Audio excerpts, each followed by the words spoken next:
Welcome to the City UK's annual conference being broadcast live on Bloomberg Radio. I'm Caroline Hepker, and joining me here at the QE2 today on the panel, Gareth Davies, Conservative MP, Exchequer Secretary to the Treasury, Julia Hoggett, Chief Executive Officer of the London Stock Exchange, Chris Lay, who is CEO of Marsh McLennan UK, and Tiina Lee, CEO for the UK and Ireland region for Deutsche Bank. Welcome to all of you. Thank you so much for your time. So the conversation today is going to be focused on driving economic growth in a stable and resilient economy. And I want to just say a few words to kind of give a backdrop to all of this. So the UK and its economic growth has actually held up far better than a lot of people had forecast at the beginning of the year. Britain has attracted a quarter of Europe's finance FDI projects in 2022, and it retains its leadership position in European tech. That's the glass half full. The glass half empty is a little bit longer. Rocketing inflation has led traders to bet on UK interest rates topping 6%.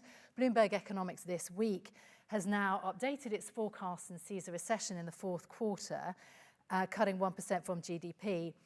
But more than that, and we've heard a little flavour of it already, Britain does seem to be going through something of a crisis of confidence. Firms opting to list overseas rather than London, some criticism about the lack of an industrial policy in the UK. And to some, that means that the UK has been blown off course. For others, it means that we have to pick a spot on the economic horizon and aim for that. We've got 45 minutes to discuss some of those points. And of course, the audience, you can ask questions. I hope you'll fill in all the blanks that I have missed out. You can go onto the app or just raise your hand. Tiina Lee, can I start with you? Hello, from Deutsche Bank. The business is betting on Britain. You were in my studio only a few weeks ago celebrating Deutsche Bank's 150 years of doing business in the UK. How can the UK improve its international competitiveness from this point and actually attract more companies like Deutsche Bank? So I definitely fall in the category of half glass full.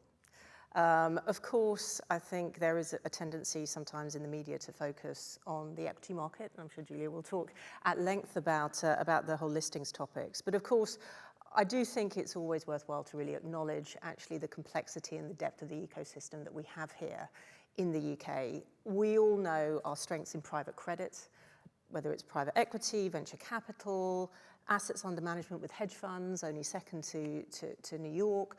So there's actually a lot here to play with. So when I sort of think about competitiveness and I think about, is the UK investable, for example, for us here in the UK, we've also contributed to the foreign direct investment in our offer for numerous securities. We think that the UK is absolutely investable for us. And in fact, it represents a great opportunity for our franchise to really plug into the many small and medium-sized companies who are headquartered outside London and give them the opportunity to plug into the platform of a global investment bank. So I think it's absolutely investable. Of course, is it perfect? Of course it's not perfect. There's always things that we can do better. And in terms of really continuing to attract investment, clearly the Edinburgh reforms, which Bruce had mentioned earlier, I think were welcomed. I think some people complained, well, they weren't really radical enough. But quite frankly, I think a lot of it aligned with the industry's view for evolution rather than revolution. There really isn't an appetite for some regulatory race to the bottom. So actually the way that the consultations and the discussions have happened, I think is something to be welcomed, but clearly there's a lot more to do. The one area which I would highlight is just around taxation. Of course, there's been a lot of moves in terms of corporation tax, moving from 19 to 25%, but also for financial services firms and banks in particular, we're still operating in a sort of post-financial crisis environment with a 3% surcharge, and of course, the bank levy here in the UK. In Europe, for example, their equivalent of the bank levy is disappearing at the end of this year. So what that means, again, when one looks long-term, rather than, oh, well, what's going to happen over the next quarter, is what that means in terms of decisions over the medium term around where to allocate capital and where to position people, and ultimately where to set up new businesses. So again, streamlining of taxation, I think, would be helpful. Julia Hoggett, may I turn to you? Thank you so much, Tiina. I mean, London has suffered a few knocks and Paris is biting at our heels. So I suppose I'd ask also as an opening question to you, Tiina, how do you think we're going to attract more businesses to list in the UK? Well, I think let's start, I'll slightly do a Tiina and start with the glass half full. We are by any measure the largest venue in Europe, okay? And I understand the Bloomberg numbers that we used. They're not how we understand the ratio and the relationship. We are about $1 trillion ahead of Paris by any measure. And the last time I think Europe tried to compare themselves to us, they combined 6 exchanges together to do so. So let's take that front. Our major competition is actually with the US. Yeah. And that's how it should be. So my baseline is we should always aspire to be the largest venue in Europe, and we remain so. I think the reality is that you are going to see individual companies choose to make individual choices. There's a very big one that made one that's very high profile. But the key thing for me is what is the structure of our regime as a whole, and how do we make sure it continues to evolve? And the simple reality is that actually quite a lot of the way we function was stuck in a bit of aspic for a while. The listing rules hadn't changed since the 80s, and the way value is created nowadays has changed. If you actually look, I looked it up recently, if you look at how much of the S&P 500, the value is made up of IP, it's absolutely transformed over the last 30 years. And actually our listing rules were based on fixed asset companies throwing off cash. They weren't based on the IP high growth companies that we actually start here and generate here. So that level of reflexiveness of both looking inwards and doing an honest mark to market and looking outwards and seeing what the competitive environment is critical to the evolution of the market. But that is now changing in a way that I have not seen in 25 plus years in the market. So we have listing reform coming through for both primary and secondary capital raising in a way that I think is very compelling. We have work going on about the research environment in the UK to improve access to research. We have an enormous conversation going on about pension and insurance and releasing that capital back into the UK economy because we have seen 20 years of de-equitisation in this country. We are starting to have proper conversations about the level of burden that are placed on those companies when they list, and corporate governance and stewardship. And we are genuinely talking about how we enhance the scale-up ecosystem. All those things are happening right now. And you could move forward to the middle of next year and see that actually an awful lot of that work had been done. But, and this is the glass half empty bit, we have a habit in this country of standing back and admiring the problem and not actually recognizing when we are making material progress. And we talk ourselves down in a way that I find, I have to say, intensely frustrating because it isn't borne out by the facts. Very often it's, oh, isn't it dreadful that this has happened in the UK, when exactly the same thing has happened in every other capital market centre in the world, but we don't make that point. So there was a headline recently about UK at risk of losing its fintech status. The next line, the first opening line of the article was, we are the #1 home for fintechs anywhere in the world. Now, when have we celebrated that? We actually need to be able to reflect on our strengths and build on them and have that as the narrative that we talk about. Otherwise, some of this becomes self-fulfilling, I think. Gareth Davies, to you then on that point. Well, that must be quite a reassuring message then for government, having come through a very, very turbulent year. How is the UK government going to deliver on all of this when we're less than 15 months out from potentially the next election? And as I say, this is a new administration trying to get to grips with these issues. Well, thank you. This is not new to me. I hear this all the time, and it's quite right that we, first of all, shouldn't talk ourselves down. We are building off an incredibly strong base.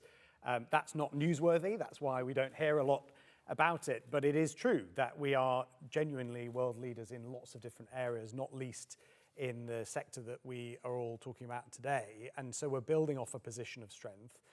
But I'll be nice to our friends in the media and just say, look, we shouldn't be complacent and that we always have to sort of strive for further competitiveness, particularly as relates to the United States. And so we're constantly minded of making sure that we've got a regulatory environment, a fiscal environment, and you have the stability of government and decision-making for investment from around the world. We're actually, in terms of FDI, we're the third largest in terms of FDI. So I actually don't buy either that we should be sort of licking our wounds on on our investability either. Clearly, investments are being made every single day, but we are not complacent on that. Okay. In terms of regulation, Chris Lay, how concerned are businesses that you speak to about the regulatory backdrop? How positive actually are they?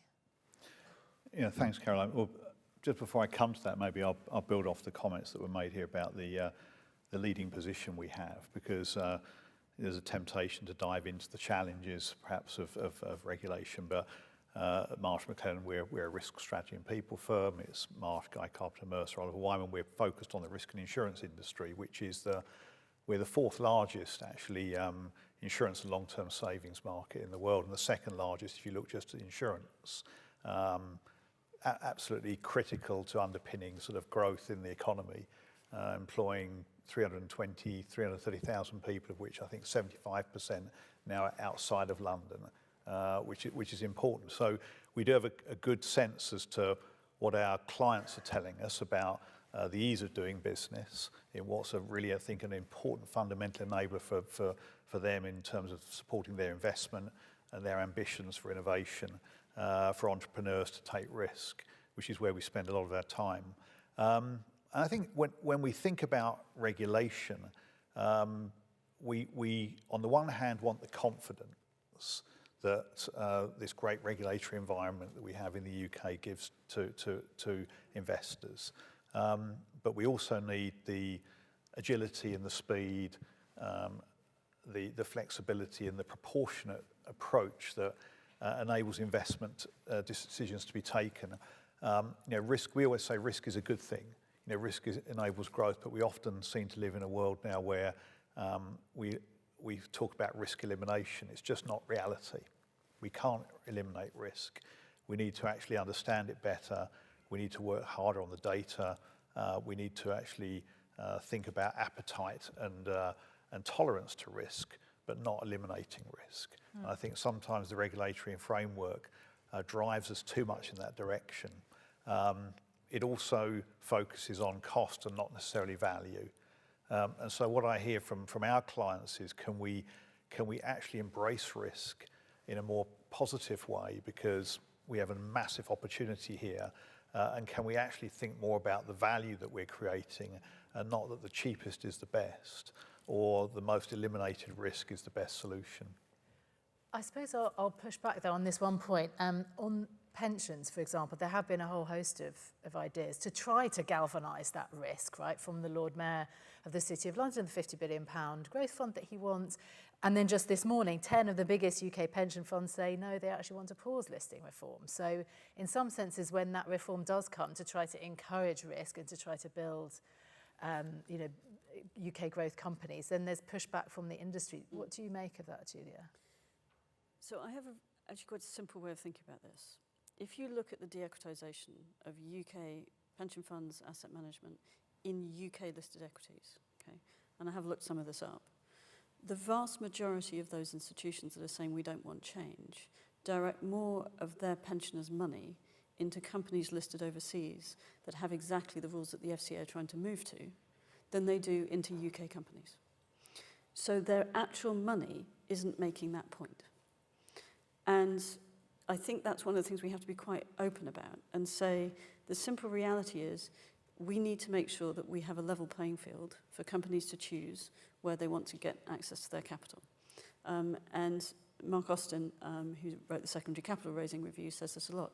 There is no point in having a theoretically perfect market that people don't use. And therefore making sure that and all the FCA's rules are trying to do is create a level playing field to what happens in Europe and what happens in the US. That's the only difference. And the proof of where UK money has gone has been that CIOs and CEOs have chosen to direct their capital into those other markets without those protections. And I actually think we have a spectacular regulator for our markets, and they do an incredibly good job, and they're incredibly disciplined about applying the rules. There is a great advisory environment around it, and actually a great deal of oversight in our market that is very effective. But we are setting extraordinary demands on companies listed here that are not set in other jurisdictions. And therefore, this is really about creating a level playing field. Yeah, I wonder also about the depth of the financial markets in the US is obviously the other argument to that, that's why people list it. Tiina Lee, is the focus on equities actually self-defeating? And we've sort of almost touched on that already. Might London actually be better served really focusing in greater depth on private markets? I don't think it's a binary decision. I mean, we're all part of the same ecosystem. So whether you're looking to raise financing, whether you're looking to raise equity, we want to be attracting that investment and the ability to do that here into the UK. I think one of the real strengths about London versus other financial centres is actually that cross-border nature of a lot of the financing that we do. And therefore, your point, Julia, actually about the level playing field becomes incredibly important because almost in every transaction, if you have a UK company, there'll be a foreign company on the other side. Sometimes it's UK to UK, but a lot of the time there'll be a foreign company. So actually making sure that we're internationally competitive becomes really critical. So yes, we have seen tremendous growth, as I said, in the private markets. We have to make sure that it continues to be a place where people want to manage assets and want to locate people. And that's really important. But the EU have got that in their sights, and they are determined to build, even though one doesn't exist now, at least one significant financial centre in Europe. That is true, but at the same time, there is still a very fragmented European landscape. There continues to be a real desire for, as we know, strategic autonomy, for the creation of capital markets union, banking union, but we're a long way away. So in spite of the fact that's something that Deutsche Bank would be very supportive of, that is not in sight in the foreseeable future. So there's everything to play for at this point. Chris Lay, has Brexit added to regulation or cut it? What's the direction in terms of the weight of regulation? I mean, in the insurance market, that's clearly very important to your business. It's very important. I would say clearly it's not been helpful, not having a freedom of services regime for us. But at the same time, when I look at inward flow into the UK, about 2/3 of the London insurance markets, premiums are actually coming from elsewhere in the world, and the largest contributor is the US. EU was a relatively small proportion compared to the US, and so and when you look at invested capital into the London market, the US and Asia were very important. So it's important to think more holistically and make sure we're supporting that as we go forwards. But from a European perspective, our approach to trying to put together the right regulatory regime, whether it's reverse branches or enabling sort of structures for that to happen sort of efficiently, it's been clunky and difficult. And I think that is certainly something that concerns us as we try to work through that. I mean, of course, what is helpful is at least the memorandum of understanding between the UK and the EU has now been signed this week. And whilst I think everyone is at pains to point out, look, this isn't going to all of a sudden wave a magic wand, I think it does, number one, really change the mood music between the UK and the EU, which is critically important. But it just does give a framework around future discussion in a structured way, which I think is helpful. Yeah, on the regulatory level, first of which will happen in September. Gareth, do you think that we are settled in terms of the direction of travel for the UK? Is it now closer ties with the EU? Well, first of all, we want a strong, productive relationship with our friends and partners in Europe, and the MOU this week, I think, marks a bit of a turning point in terms of those discussions and creates a great forum for future progress. I don't think anybody's suggesting that we want to in any way depart from a strong relationship with the incredibly strong economies in Europe, but we also want to look beyond Europe and have strong relationships around the world, forge new trade agreements, and look at how we can capture the opportunities of not being in the European Union. Brexit has happened, and we now need to capture every opportunity we can anywhere we can, and that work is ongoing at the moment. Maybe, Caroline, I might just add that, I mean, apart from the regulatory challenge, what I'm hearing more from clients is the actual risk challenges around things like managing supply chains effectively, trying to get hold of their cyber resiliency strategies. It's become much more challenging in a post-Brexit world. And so we should focus, I think, on where our businesses, particularly our SME client base, is really trying to grapple with growth and what some of the things are that we need to do to enable that to happen, not just the regulatory environment that we're operating in the financial services sector. I mean, on a broader basis, that is something that I have heard time and time again. You know, the fact that the semiconductor strategy took so long to emerge from government, and that industrial policy has changed quite a lot in 10 years, so too the ministers who are in charge of it. That's something that has concerned a lot of business people who speak to us, both domestically and globally. I suppose, do you think that is government listening? Is that changing that industrial strategy for Britain as far as you're concerned and your clients are concerned?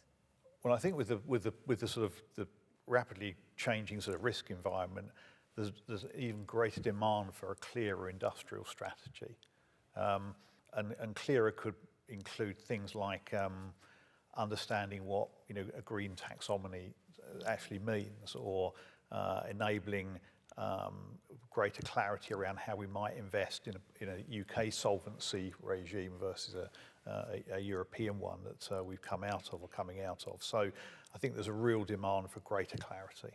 Okay. Taxation, is that a key issue that is hampering business? Tiina, I know you've got views on corporation tax. Is that the biggest problem for the UK, or are there? It's not the biggest problem, but it's just around reducing complexity and streamlining.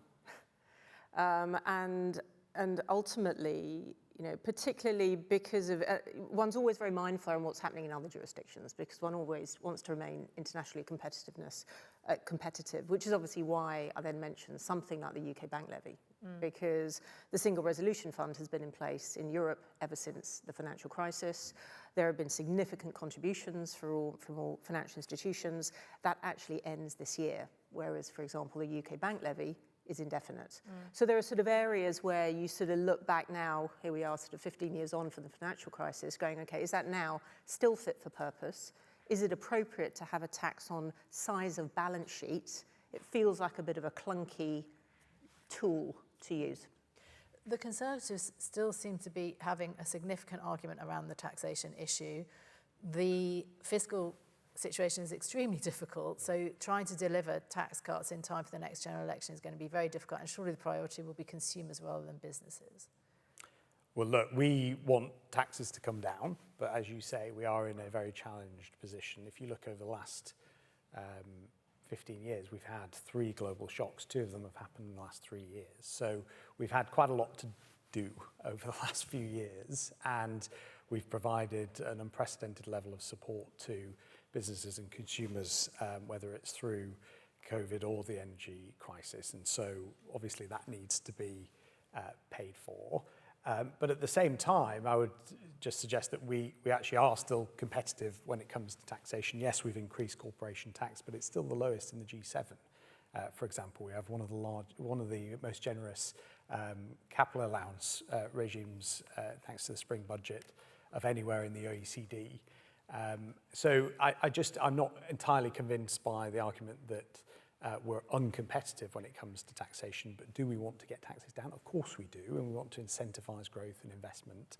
But we always have to balance in government, making difficult decisions between the debt situation and the revenue situation, and we are where we are at the moment.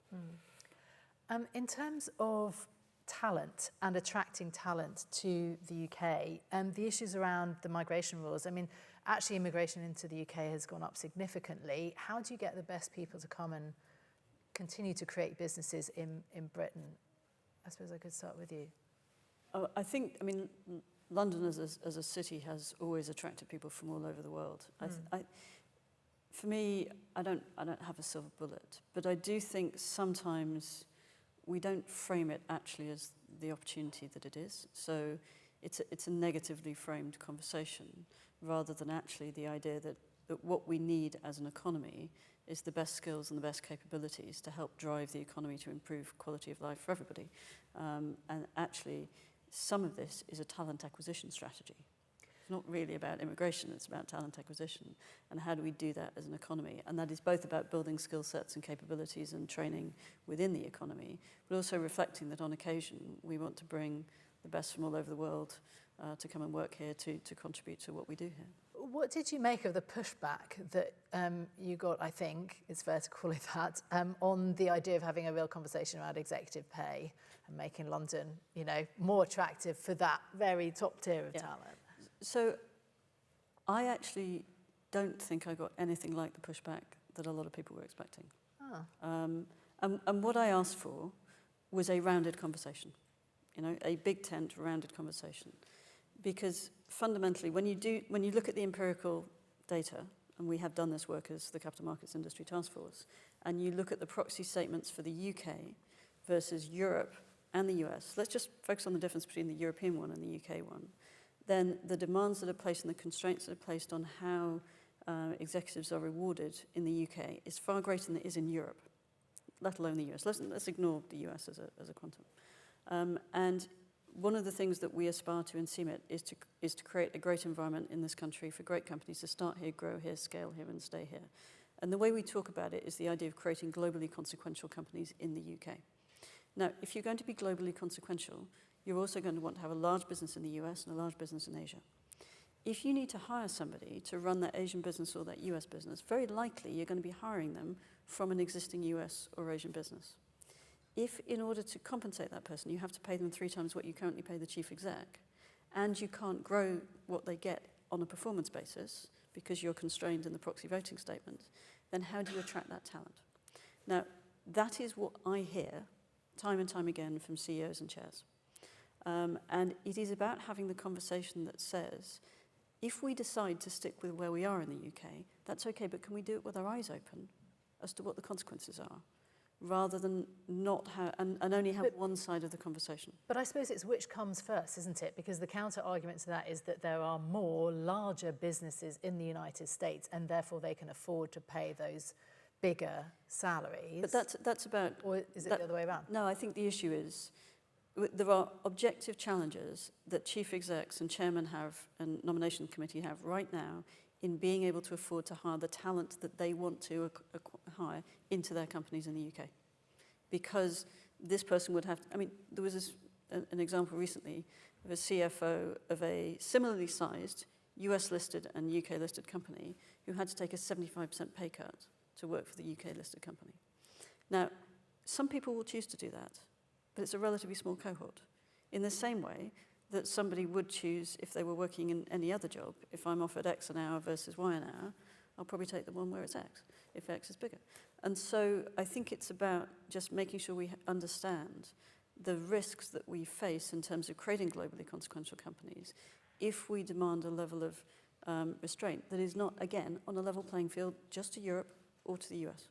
Now, and the really interesting thing for me is when you actually compare the statements, it is the difference between the UK and Europe that's quite stark. Because the UK is putting more constraint than Europe is. And it's framed as a pay equity conversation, but Europe's got higher pay equity and less constraint on this. So it's not inevitable that the way we've addressed it and thought about it and talked about it has actually been supportive of helping companies grow. Interesting. Chris Lay, you deal with probably an even broader number of people in the businesses that you run. In terms of the immigration system and getting that talent picture right and bringing the right people into the UK, is that system good enough at the moment?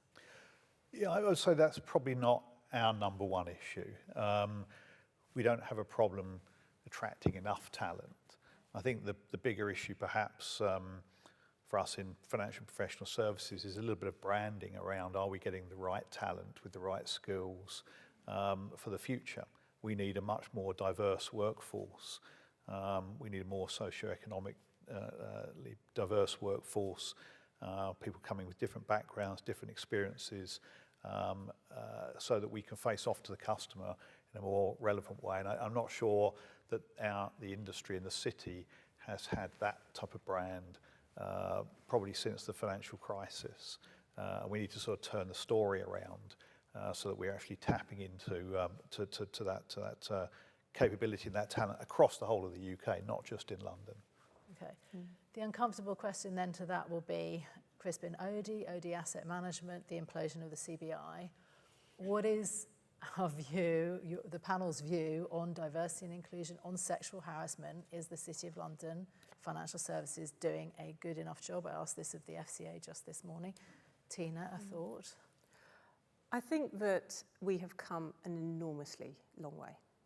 So I think there will always be these types of situations, and hopefully they become fewer and fewer as really the behaviour is called out. I think social media in that sense has been really quite helpful, and we saw that with Me Too in the US.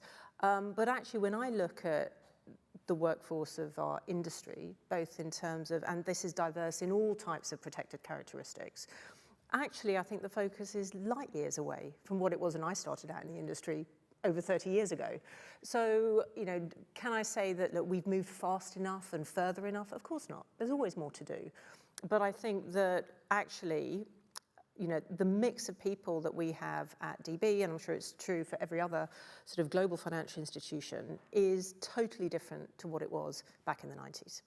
And with that, changes of behaviour, how people operate, the fact that these things can be called out, I think is really important. Gareth, can I ask you, is that good enough to, for a young workforce that is, I take that point completely, but is that a good enough answer, do we think? Well, I think the point is we can always do more. I think I would acknowledge, having spent time in the financial services industry as well before my political career, it came a long way while I was in it, but we could of course always go further. And just on the point about regional employment, 2/3 of the industry are already employed outside of London and the South East. That's not always appreciated, actually, and we're trying to do more to ensure that we have greater opportunities in the regions. The Treasury is playing its part. We've got a Darlington economic campus where a second permanent secretary is based there. But we always need to try and do more to broaden the diversity of the workforce, particularly in financial services, which historically has been very much, not diverse. And so we are making progress, but we can always go further, of course. I mean, just on the point just around regional, and of course for Deutsche Bank, I always sort of say to the person in the street, we're the most significant bank in the UK you've never heard of. Just in terms of our wholesale presence. We've heard of you. Oh, yeah. But in 2007, we set up in Birmingham. And at the time, it was just us and the professional services firms. And the reason why we did that was because there were 3 top 20 universities. The cost of living there was clearly much lower in terms of housing, education, transport, clearly proximity and ease to get to London, but also the lower staff costs. And what we have seen now is sort of, here we are in 2023, we're not alone anymore. There's HSBC Ring-Fence Bank, there's Goldman, there's Lloyds, Barclays, NatWest. So what that means is that even though I might get annoyed when they go and sort of poach our people, at the same time, we can hire from them too. So that tells me the ecosystem is really vibrant and established. But most importantly, what it says to young, talented people in the West Midlands is they do not need to come to London to have a fulfilling financial services career. And that's really important. But it requires investment over a 20-year period. It doesn't happen overnight. Yeah, absolutely. To which I suppose people who are in the City of London might say, or in London, Canary Wharf versus the City. HSBC's moving back to the square mile. Julia Hoggett, is the City preferable to Canary Wharf?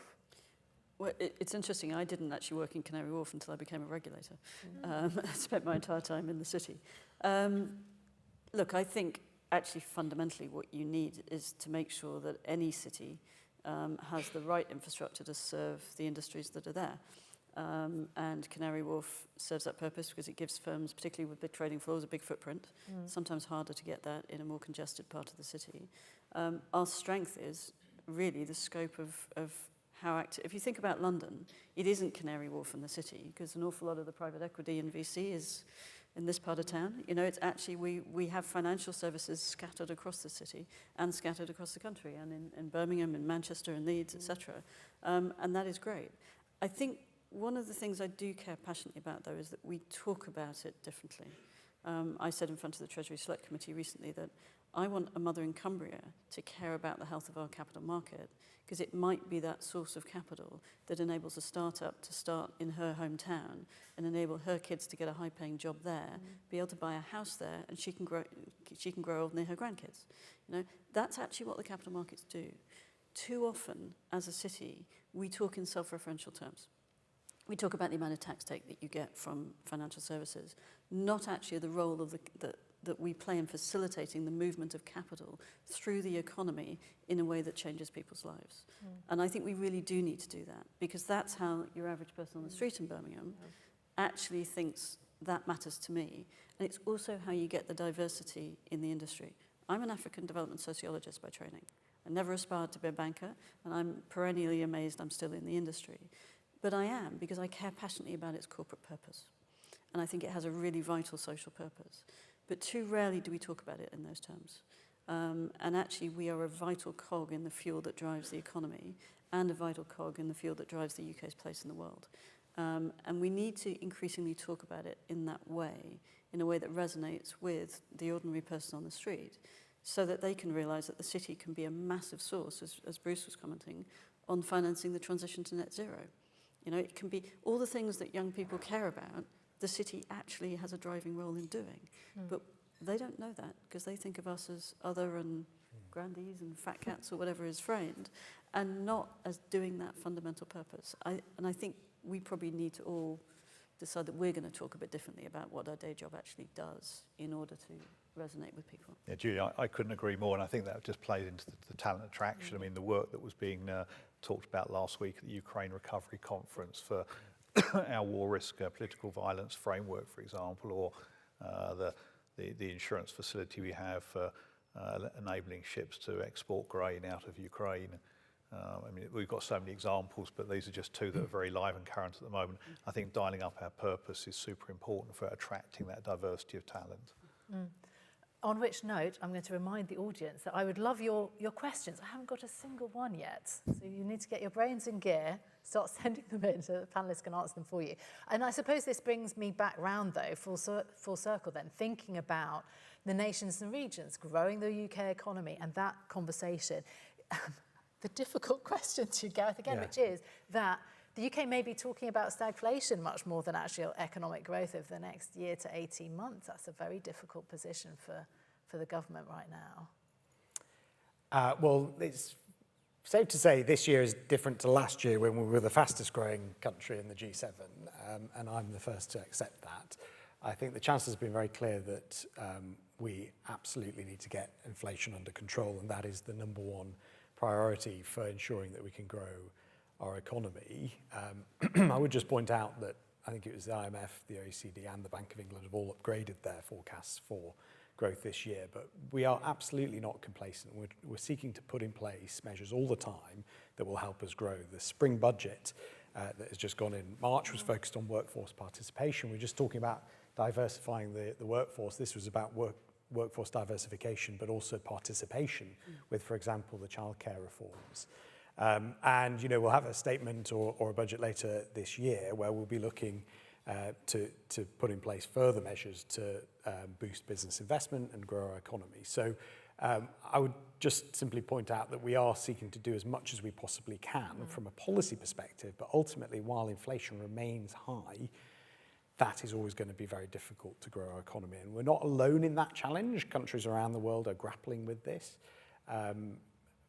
But that has to be our number one priority. And also a thought then about how important is financial services to the government?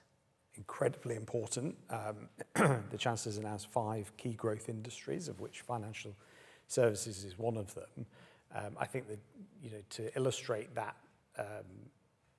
value that we place on financial services, we've got the Edinburgh reforms, the various measures in the Financial Services and Markets Bill, which frankly a once-in-a-generation change in how we look at financial firms. But I would just agree fiercely with what the conversation was just about, which is we need to go further to democratise financial markets and financial services. I was really pleased with the recent announcement that we're going to extend auto-enrolment to 18 to 22-year-olds, for example, giving people of a young age more of a stake in our financial markets through their pension from a young age. But of course, we need to go further, make it more visible. Completely agree as a constituency MP. One thing I tell banks all the time is show me examples of what you're doing in my constituency so that I can show constituents how, how much we rely on banking facilities, for example. It makes our SMEs more comfortable and allows them to grow. And so putting it in real terms for everyday people is so important. And we need to go much further on that. And we're trying the best we can in government, but we need the industry to help us out with that. Okay, Gareth Davies, the Exchequer Secretary to the Treasury, thank you so much. I'm going to goodbye our listeners on Bloomberg Radio and thank the panel. We'll go on to Q&A session in just a moment. But Gareth Davies, Julia Hoggett, Chris Lay and Tiina Lee. For our Bloomberg Radio audience, thank you so much for listening, and you'll be back to hearing regular programming now. So perhaps if there are any questions from the audience, now would be a good time to take them. You've heard some of the challenges that the UK faces, and yet the optimism and the glass half full that the panel, are still focused on. Are you feeling that way? Is that how you see the industry now? What are the answers that you would like to hear from the panel in terms of how to grow the UK economy, how to grow financial services now? If anybody has any questions? Yeah, go ahead, please. Can you just state your name as well, clearly, so that we can hear you? Yeah, Pete Horrell, Fidelity. Just picking up on particularly Chris's points, but across the panel, sorry, I'll start again, shall I? Hi, Pete Horrell, Chair at Fidelity International in the UK. I just wondered if we could delve a bit more into the comments, particularly Chris made, but I think the whole panel were also alluding to around risk and the risk conversation. And could I ask more, how do we positively change the dialogue from risk being something that's bad to eliminate to something that's fundamental to innovation, providing pensions, providing growth? What's the dialogue we can have in financial services without reverting to being seen as arguing for taking risk being a bad thing or deregulation, which isn't what's meant? I'd love to hear the reflections. Well, the thing I say all the time is the history of the stock exchange is littered with stories of people taking risks and them paying off and creating value for the economy. I think there are several components to it. The first is, I do think we need to build that steady drumbeat of the celebration of entrepreneurship in this country. And actually, one of the greatest privileges of my job is standing on the balcony with founders on the day that they list. And when you talk to them about the actual story they've gone through, they've often put their money, their mortgage, sometimes their marriage on the line to create these companies. Often they have failed, they have dusted themselves off, they have picked themselves up, and they've gone again. And that is absolutely the story of an awful lot of the companies that have really done successfully on our markets in terms of how they've come about. And yet sometimes we will pick holes in the failure and not recognize the effort. And I don't think we necessarily have that drumbeat. And I do think it's really important, because unless you deploy risk capital, you cannot generate that growth and that innovation. But you also need a regulatory environment that enables the regulator to do that. I think we have created a world and a narrative where we so seek to protect people from the downside, we don't expose them to the upside. And we have also created a world where we sort of almost claim that regulation is a science. It's not, it's an art. And particularly, I used to be at the FCA, conduct regulation is seeking to influence the behavior of hundreds of thousands of people every day and their individual choices. It is not a science, and if it is, it's closer to sociology than science. And so the idea that it can be so perfectly done that there is never a failure is not right. But I think we need, as both an industry and, sorry Gareth, as politicians, to give the regulator the air cover to allow that to happen. If you have a world, and I always quote the Albert the Lion poem, where somebody's got to be summoned under all circumstances, the risk is that the FCA and the PRA and everybody will do entirely the rational thing to do in the context of that request, which is we will seek to de-risk absolutely everything. But the consequence of that is we have substandard returns in investments. We are regulating on cost, not on return, because cost is a near-term thing that you can measure. And actually, more complex, fast-growing assets are more expensive to originate. And financial services is a value-added industry. And if you start regulating value-added industries purely on cost, at a certain point in time, you take the value added out. Now, we've done all of that in our narrative.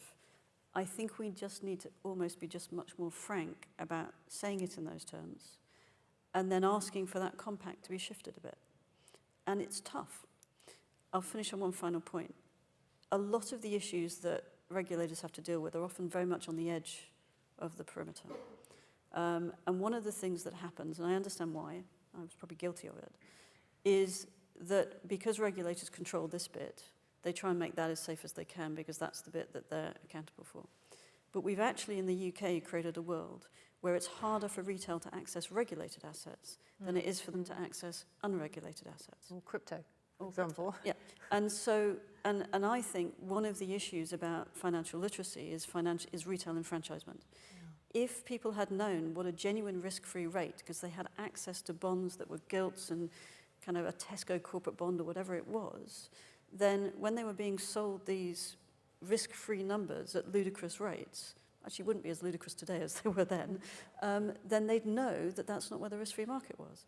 Absolutely. So we really do, there is a massive set of issues bound up in this, but I think we need to address all parts of that puzzle. And I was going to throw in also defined contribution pension schemes. Yep. I mean, Tiina Lee, that surely must be something, for you, that the deregulation around and the end of kind of final salary pension schemes, actually that has been a kind of quiet revolution that in some ways perhaps those individuals are not looking enough at the bottom line and what they're actually getting for their pension. Well, of course, and the requirement to pay for a financial advisor. Absolutely. And what does that mean? So, this goes right back to financial education, financial literacy at school. So you're starting to get sort of a sense of the scale of the whole issue. It isn't, regulation is almost at the end of that life cycle. Right at the beginning is how do we educate our kids to be able to assess these types of financial opportunities appropriately? Yeah, I was going to say I think that's absolutely key because it does seem to be a culture shift. But I mean, I think it's about stress testing and being proportionate. I mean, things do go wrong. We know in our industry we're paying, I think today, maybe £50 million a day on motor and property claims. We're 250,000 travellers last year made a claim. I mean, things go wrong. But if we don't get that proportionality and rely more on the stress testing, accepting that things can have bad outcomes, but we've actually tried to go about them in the right way. And that's an educational issue. I think it starts early on. We won't get there. And I think the pension reform issue we're facing at the moment is quite a critical one because if we want to, we're running one of the largest DC master trusts in the UK now. If we want to put some of that money to work in non-listed equities and try and help some of the higher risk sort of infrastructure and transitional projects, we're going to have to accept that people's responsibilities and their approach to those responsibilities are going to have to change. And that's a really challenging environment we're in because we're going to miss opportunities unless we sort of change the perception. But I think it does start with education probably and greater proportionality in our thinking. So that was the risk conversation. Thank you so much. I think we've got time for one more question. Yes, the lady at the back. Hi there, I'm Catherine Griffiths from Bloomberg. I have two questions. One is, Julia, I'm very interested in this point about the sort of difference between the proxy guidance in the UK and Europe. And I wonder, how has that come about, as you say, putting the US to one side? My second question, I'm afraid, is a little bit more tricky. It's about conduct and the OD issues. Sorry, for the whole panel, this is. We couldn't hear we couldn't actually hear that last. When you moved to your second question, we couldn't really hear the... Oh, I'm sorry. The second question, I said, is a little bit more tricky, and it's about the OD issues. And I just want to ask all of you, really, we know that firms sign up to charters and good behaviour and, have commitments, and clearly that's done in good faith. But I do wonder, when you think about your own institutions, to what extent do you think that there are problems, and to what extent are you happy for NDAs to still be used in problematic situations? Because I do think there's a disconnect between what firms and other institutions say and hope to be the case, and how actually things play out in difficult situations. Thank you. Shall I do the proxy one first? So it's actually been said in various discussions I've already had this morning. We're very good at following rules in this country. We're very good at applying them. And one of the things that I think has happened around proxies, I'll give you an example around comply or explain. Basically, the proxies have a challenge, which is they've got a very, very short window from when results come out to when the AGM happens. And a lot of firms do it all at the same time to digest a huge amount of information and then to come up with their recommendations. It is much more straightforward to have a series of checkboxes that you then follow. And one of the things has been kind of comply or explain becomes comply or else, because there's a set of rules and I can use them and I can just go tick, tick, tick, tick. Some of that is just the structure of the system. But actually the proxy statements are negotiated between the asset managers and the proxies. They are agents in that regard. And therefore, sometimes rules have been set in place being much stricter on say on pay, or particular arguments have come through. But they're not borne out often by what you see the CIOs or CEOs actually want in terms of what they're doing. So there is a bit of a disconnect that I think we need to address. And I think there is a really strong desire now to look at, well, where and in service of what have we got to with each of these statements? And literally, when you lay them out side by side, the UK ones are this long, the European ones are this one, and the US ones are this long. We have created layer upon layer of rule and expectation.